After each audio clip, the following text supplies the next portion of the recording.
Yan, magandang gabi mga idol. May tatlong lata pala ako ng Century Tuna Flakes in oil dito. Bali, magpe-prepare na naman ako mga idol. Mayroon na naman akong experiment ngayong gabi. Nag-prepare lang pala ako mga idol ng strainer at saka Tupperware na maliit. Binuhos ko lang pala yan mga idol. Yung isang lata muna para ma-drain yung sabaw niya. Tapos sinunod ko na rin yung isa pala mga idol. Dalawang lata lang pala yung lulutuin natin dyan kasi yung isa itabi ko muna yan. Yan na pala mga idol, dinarin ko na.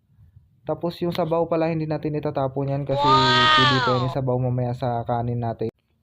Sunod ko nga pala pinipare mga idol, nag-prepare lang ako ng bawang.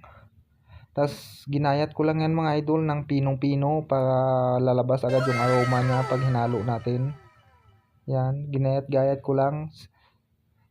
Pinong-pino pala yung pagkagayat mga idol. Kung kayo magluto, kayo na po bahala kung anong gusto nyong gayat. Basta ang sa akin yan, pino. Tapos sinunod ko na yun pala mga idol yung sibuyas. Pinong-pino yun yung pagkagayat ko dyan. Tara mga idol, samahan nyo ako. Mag-prepare ng lutuin ngayon. Yan na pala yung gagamitin natin mga idol. Crispy fry breading mix. Hot and spicy pala yan. Tsaka yan na yung harina mga idol. Binili ko lang yan 10 yung piso yung isang balot. Tsaka yan na yung paminta mga loads. Yung mga aromatics nandyan na nakaprepare na din lahat. So yan na pala mga idol. Update dito sa niluluto ko. Yan na yung aromatics. I-mix ko na lang pala yung mga idol dyan. Nilagay ko na sa Tupperware. Yan. Bawang sibuyas pala yan mga idol. Tsaka yung harina mga loads. Binuhos ko na din dyan. Kalahati lang pala dyan mga idol yung gagamitin natin.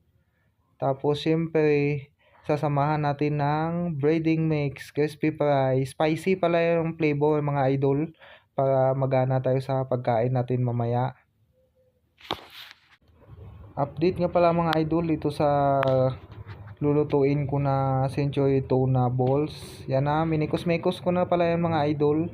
Tapos nilagay ko na yung Century Tuna kanina natin nanggalan natin ng sabaw. Yan na mga idol. May kalab shoutout pala sa nagbigay nitong Century Tuna. Mayroon akong pang-ulam. Yan, hilahalo-halo ko lang pala yung mga idol para mahalo yung pampalasa na nilagay natin at saka yung aromatics. Yan. Hinalo-halo ko lang yung mga idol. Tapos biniak ko na pala yung isang itlog dyan mga idol.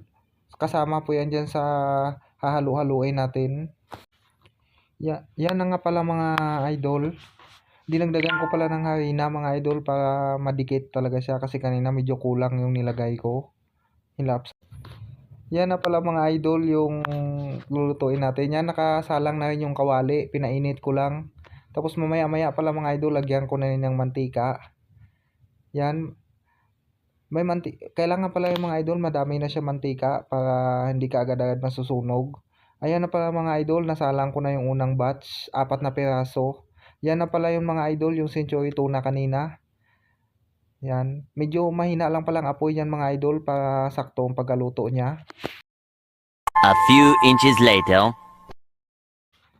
Ito na pala mga idol, yung Century Tuna Balls natin.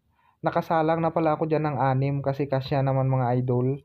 Pero yung apoy ko dyan mga idol, alalay lang kasi para maluto siya hanggang sa loob. Eventually.